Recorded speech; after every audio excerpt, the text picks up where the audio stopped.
What is going on, everybody? I'm your boy, Fata Mephisto, and welcome back to another episode of my Game Pass Monthly Review.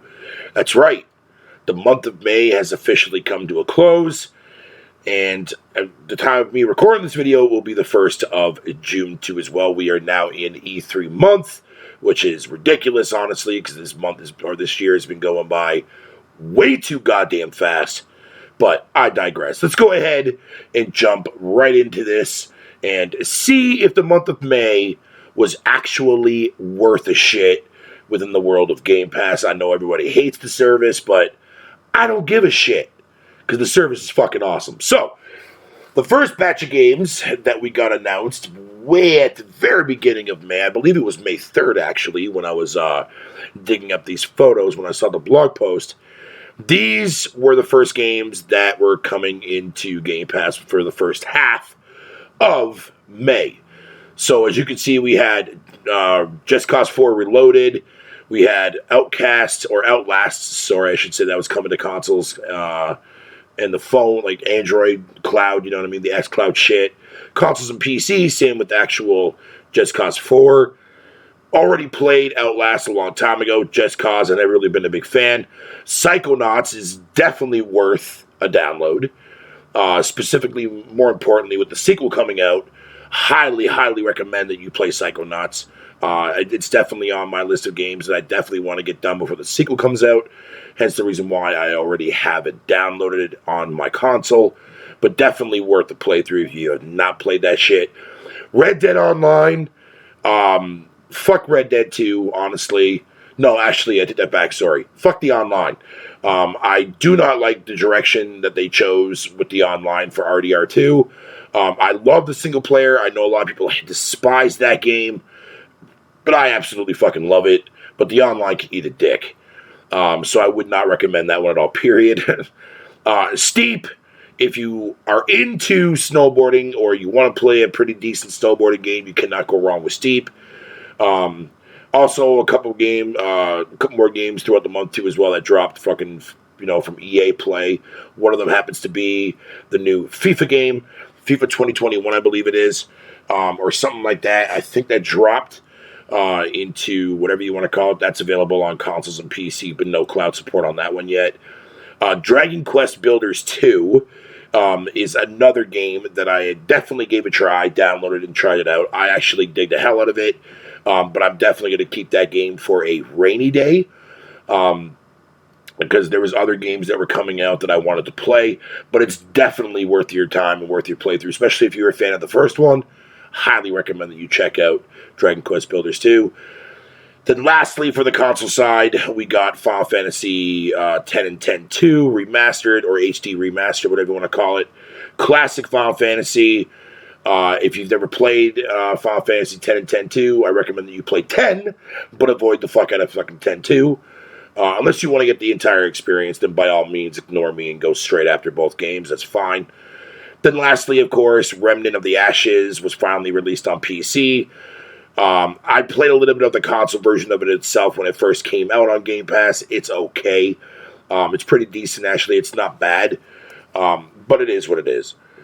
Now, as we get through to the middle of the month, this is the last batch that we received that was coming onto the service. A lot of shit here, but a lot of games that are also old that were going on to xCloud. For example, you can see it in the top row. Peggle 2, Plants vs. Zombies, Fusion Frenzy, and Joyride, all going to xCloud. So you'll be able to play that shit off your PC, your phone, your tablet, however the fuck you want to do it. But one of the biggest highlights for me, however, though, was Mechwarrior 5. That game, oh my god, that game is so freaking awesome. Keep in mind, though, too, as well, the game is definitely not designed for consoles, I can promise you that. Took a little while to get used to the controls. There's a little bit of a learning curve, but once you figure that out, the game is hella fun. Yeah, graphically wise, it looks like a 360 title as far as the graphical fidelity goes. But again, this is the game that shouldn't even be on consoles, period, but it is, and I'm very thankful for it. Highly recommend, especially if you love Mechwarriors or anything Battletech. You're gonna like fucking Mercenaries, fucking Mechwarrior 5 Mercenaries. Awesome game. Definitely check it out. Or if you want, better yet, play it on the Series X and enjoy the game at better graphical fidelity. But if you don't, and you don't give a shit about graphics, still highly recommend it. Conan Exiles, I would only recommend this game to 2 groups of people. First being, if you are an achievement hunter, it's a very, very simple, easy 1K to get.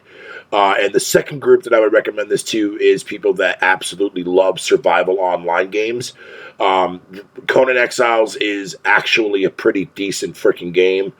I played the hell out of it when I played it on PlayStation, and then when I also played it again on Xbox. It's a really, really fun game, but I only recommend it to those 2 groups exclusively.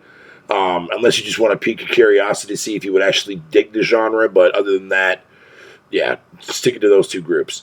Then, of course, the next game that we have is a fishing game. I don't remember the exact name. It's kind of blurry here, but whatever. If you're into fishing games, which I do, I love fishing games, but I prefer more of the arcadey ones. But I don't mind like more of a simulation ones here and there. But definitely, if you're into fishing games, you might give this one a try. SnowRunners. I'm not even gonna attempt to play this. I know what the game is about, and I can definitely see it. There's probably a really small audience for it, but it's just not for me. Maneater, man, I cannot stress this enough. Maneater is probably one of the most underrated, overlooked gems that have come out in recent years, in my humble opinion. And, I mean, now, before this game went up on Game Pass, I had already bought it months ago, and I had such a blast playing the game. It was such a fun game to go through, a fun game to get 1,000 out of 1,000 on. Super fucking addicting, and I'm really glad that a lot of people that did actually buy this game did actually plat it and had a lot of fun playing it. Highly, highly recommended, man. Definitely a highlight of this month for sure, as far as next to Mechwarrior 5. Definitely an awesome game. The Wild of the Heart. That game is another one that's absolutely a gem in my books as far as I'm concerned. This is a game that literally, the art style is absolutely sensational. The cool thing is, it's got mixes of Pikmin in it, so if you are a big Nintendo Pikmin fan, you are gonna love fucking this game. You are absolutely gonna love the Wild of Heart, or the Wild of the Heart, sorry. And there's also another genre in the mix there too as well, but it really does have a lot of emphasis on the aspect of Pikmin, because you're basically collecting these little creatures that go around and help you fight and whatnot. Amazing game. Definitely need to put more time into it, but from what I played of it so far, I thoroughly enjoy it. So an excellent, excellent indie offering. Knockout City. Now, this is another one that surprised not only me, just because of the fact that it's EA, but on top of that, though, it seems that EA's originals are doing something that EA themselves cannot do, and that's actually make good shit.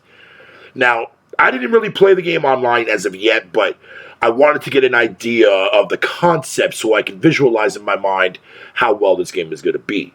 And Jesus fucking Christ, Knockout City is fucking dope as fuck.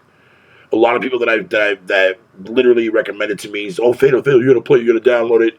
I definitely did. I'm looking forward to Wednesday night when we actually do play this bitch. Everything else came out on PC, Slime Ranchers, Spellforce 3, something whatever you want to call it, Secret Neighbor, and fucking whatever the hell that last game is. Don't know. Haven't played those yet because my laptop probably can't even run them. But again, I'm not here for the consoles, or I'm not here for the PC side. I'm here to let you know what games I'm playing on console-wise and which ones I would recommend. So again, the month of May was definitely kind of a mediocre month, but with the gems like Maneater, Wild of the Heart, Knockout City, and of course, Mercenaries 5, it still is a decent month as far as I'm concerned. And again, at the same time, even with games like Psychonauts 2 as well, I recommend it. And of course, let's not forget, Dragon Quest Builders 2. Definitely not a bad month at all for the month of May as far as Game Pass is concerned. But now that we are into E3, I'm expecting there's going to be a lot of mega drops dropping on Game Pass this month, so it's going to be interesting, man. It's going to be interesting. But I want to know your guys' thoughts down below. What you guys think of this month of Game Pass? Was there anything that caught your attention? What are you playing that came out this month? Or let me know your thoughts on the games that I recommend to you guys to try out on this service. But yeah, hopefully June will be a better month, and I'm pretty sure it's going to be. But overall, May was definitely kind of a meh month, just like April's month too as well. But it is what it is. All right, guys. Thank you all for checking out this monthly review for Game Pass. I'm your boy, Fatal Mephisto, and I'll catch you on the next one. Deuces.